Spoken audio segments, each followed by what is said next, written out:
আমরা যারা ঈশ্বর বিশ্বাসী, আধ্যাত্মিক পথের পথে, তারা সবাই কিন্তু বিভিন্ন শাস্ত্র গ্রন্থাদি পাঠ করেন, নিয়মিত কোনো না কোনো দেবদেবীর নাম ইষ্ট হিসেবে গ্রহণ করে তা জপ করেন, পুজো আর্চা করেন, কত কি না করেন।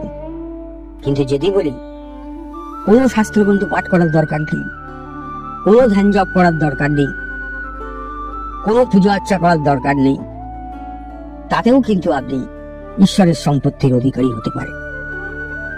এই যে জগৎজোড়া ঈশ্বরের বিভিন্ন সম্পত্তি, তার মালিকানা আমরা সহজেই গ্রহণ করতে পারি। তার জন্য কোনো কসরত করতে হবে না, কষ্ট করতে হবে না, ধ্যান জপ করতে হবে না, ভোরে ঘুম থেকে উঠতে হবে না, তাবিজ কবচ করতে হবে না। শুধু একটা বিশ্বাস চাই। কি বিশ্বাস? শ্রীরামকৃষ্ণের কথা।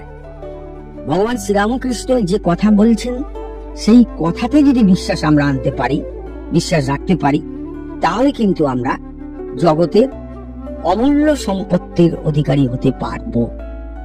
কিভাবে? শ্রীরামকৃষ্ণ বলছেন। শ্রীরামকৃষ্ণ তো আমি বা আমার কথাটা সহজে বলতেন না, বলতে পারতেন না।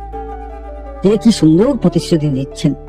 বলছেন, এখানে যারা এসেছে আর যারা আসবে, তারা সকলেই এই সম্পত্তির অধিকারী হবে বলে বলছেন। মায়েরই বলছি, পিতার ঐশ্বর্য পুত্র যেমন লাভ করে, তেমন ঠিক এখানকার কথা যে চিন্তা করবে, সে এখানকার সম্পত্তি লাভ করবে।